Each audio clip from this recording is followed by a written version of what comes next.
Coming up on the East End. I love this. I think I found a new career.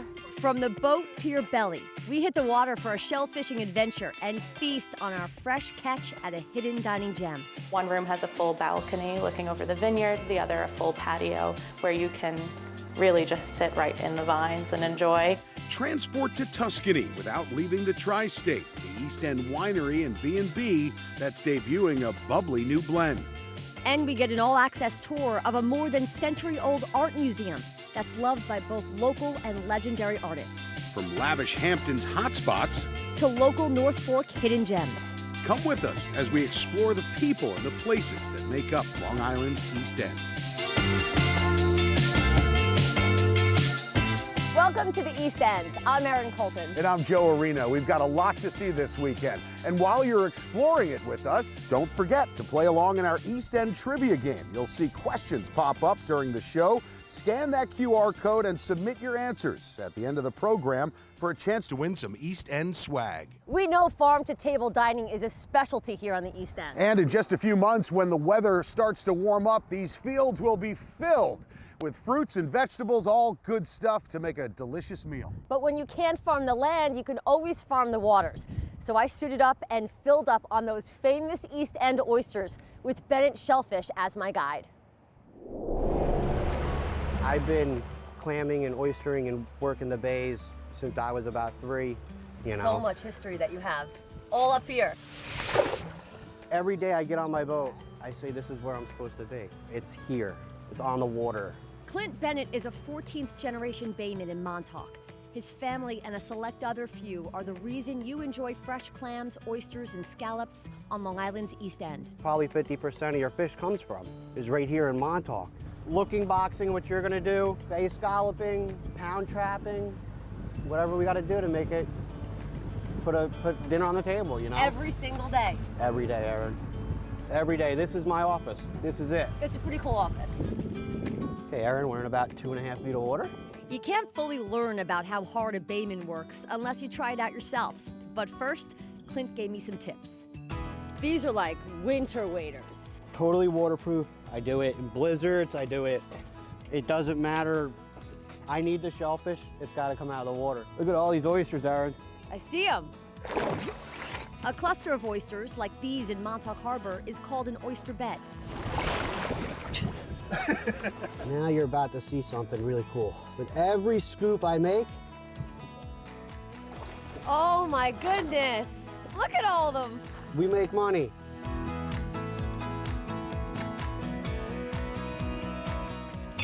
Not every day do I get my news anchor here I love in my it. waders. I'm just like, you know, one of the other baymen.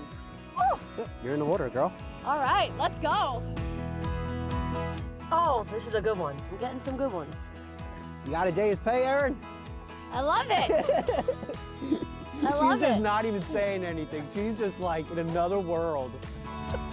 I'm on it. I love this. I think I found a new career. Kind of can't feel my fingers. And now we do this for hours. I mean, honestly, if I wasn't cold, I could do this for hours. Oysters, clams, scallops, they're just all in here. Yep.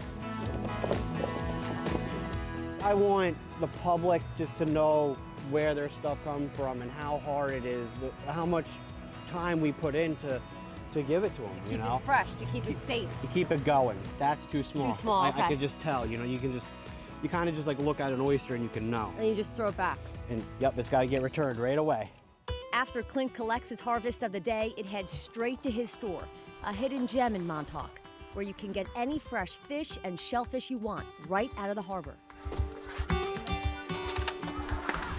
What's it like having this place, Bennett Shellfish? It's nice to be able to have people come down, you know, into the driveway and knock on the door and, you know, see their faces.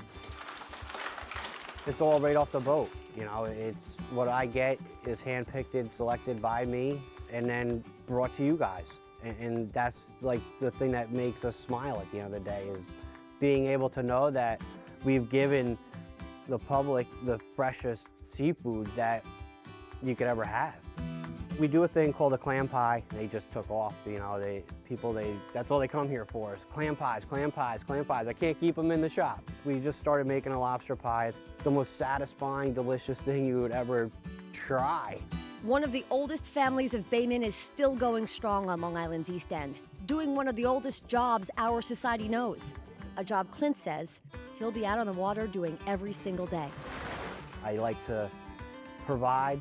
I like to work hard. We need people that do work the waters. People just think that their fish comes from Wherever. Wherever, exactly. They don't understand what it really takes. You were taught to fight for this. And I'm gonna do it until the day I die. This is me. Salt water is in my veins, it's in my blood, and it's always gonna be there. It's a special thing that I have in my heart and in my soul.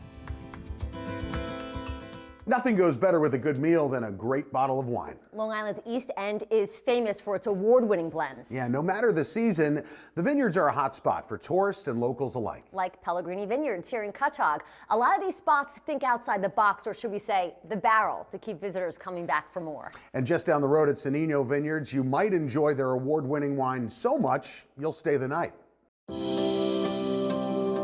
I'm the daughter of Lisa and Anthony Sannino, the owners here. And Marissa Sannino is just one member of a proud family making wine here on the North Fork since 2006. We purchased a pre-established vineyard of 5 acres. My dad is a full-time contractor, so that was his first job. My mom calls the wine a hobby gone wild. And what started as a hobby and became an established tasting house in Peconic is now a tasting house open year-round here in Cutchogue off the main road.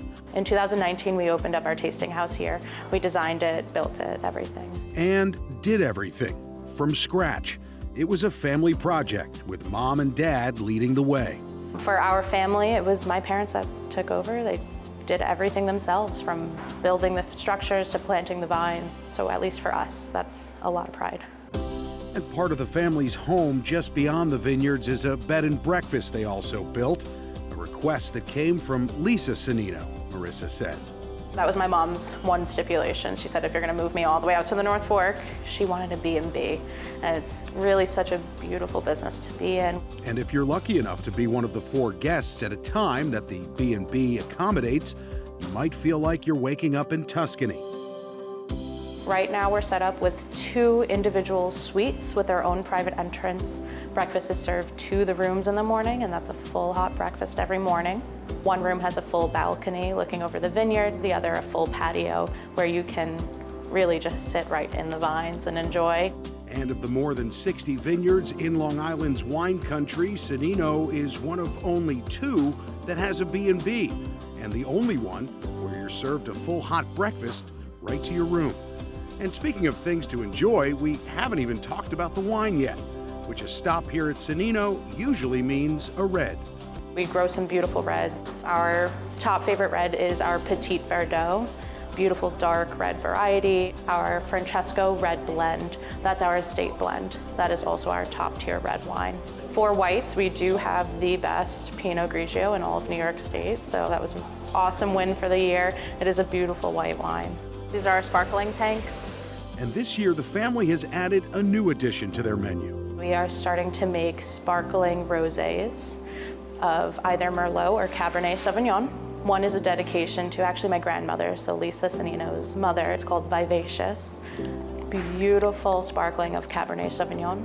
We have a Flirtatious, which is a little more fun, so that is slightly sweet as well. In addition to that, we did start making a sparkling semi-sweet red.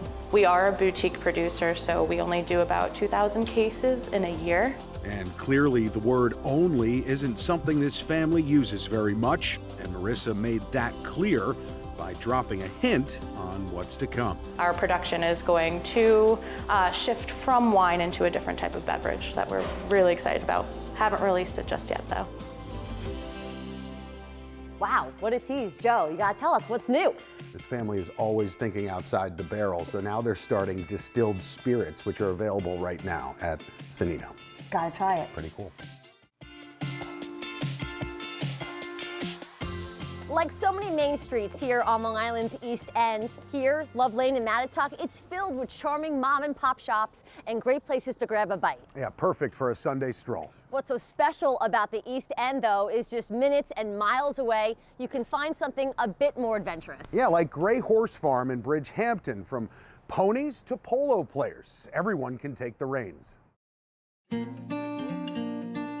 I love to see kids like I was. I mean, every horse that we passed, they were like, you were just horse crazy. And so to see kids like that, I really think it's special, and to start them on this journey, it's really special for us. And Lauren Gridley's journey came with a lot of hard work. Now in her 8th year as owner of Gray Horse Farm here in Bridgehampton, Lauren and her sister Dana are making sure whether you're an adult pleasure rider, a competitive one, or even a year old, there truly is something for everyone here at the farm. We have a pony camp that's good for people that want to start. We have kids that compete on a national level. We do everything in between. And on this day, my children, Jane and Charlie, were Lauren and Dana's latest challenge. There's a girl and a boy. Do you want the girl, you want the boy? All right, let's go meet them. And it all starts with meeting your pony. Today, Jane and Charlie will be riding on Lily and Bruno. And when you come for a lesson, maybe if you're lucky, you'll get a cameo appearance from another mainstay at the farm, too. Oh, there's a goat. That's Beyonce. And from getting to know your horse to walking it out of the stable, Lauren says it's a complete lesson, and not just in horses. I can lift things up that a normal person my age and size wouldn't. Like, it just makes you feel like you can do anything. Like, and I think internally the kids are, they're stronger than they should be. They're more determined than they should be. If they fall, they know they have to get back on. Responsibility in our lessons, we're like, I can't do it for you. It has to be you. There you go. Now just take this and slide it over his ears. There you go. Perfect. There you go. Oh, wow, Tiger, you go down like a cowboy. Cool. And even on a rainy, wet day at Gray Horse Farm, the 115 acres still provides the best conditions. While the farm has 3 outdoor rings, they also have 2 indoor rings, a Grand Prix field, and even polo grounds.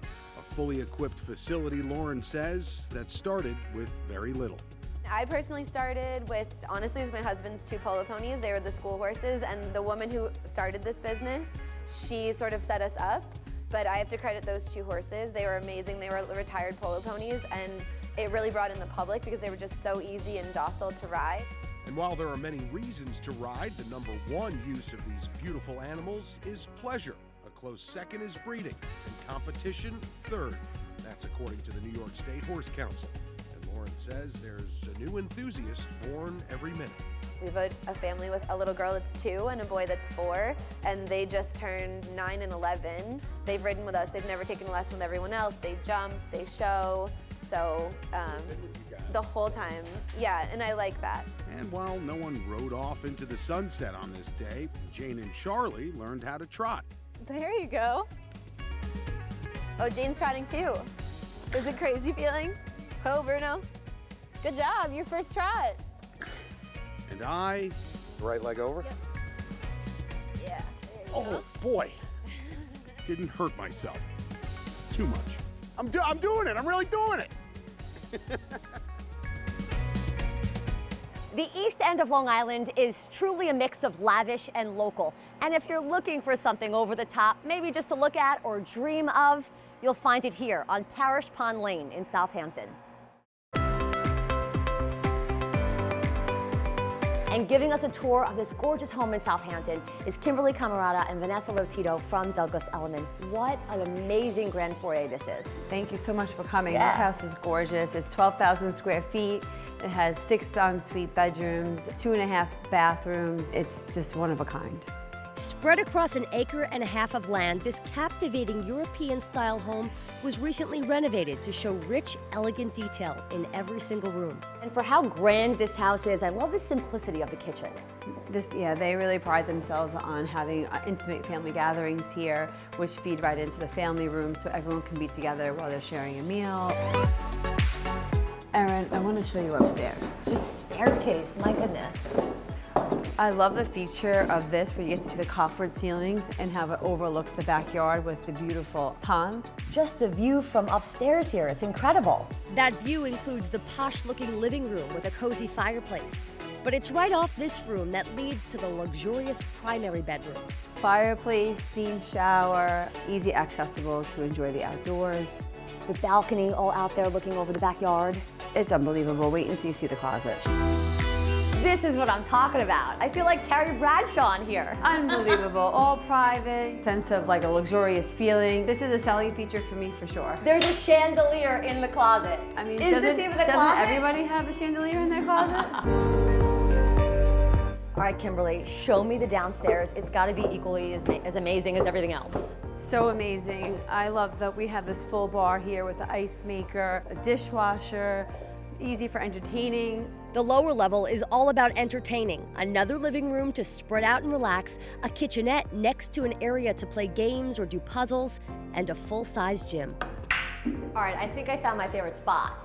The pool table is awesome. Absolutely, I love this. A little hustling on the weekends, it's always so much fun. But the feature that puts this home on a whole other level, a movie theater with surround sound. Where is the popcorn? A movie theater? 6-seat movie theater. It's my favorite room. The outside is just as luxurious. Private manicured grounds surround an in-ground heated pool, overlooking relaxing views of Parrish Pond, making this house something that dreams are made of.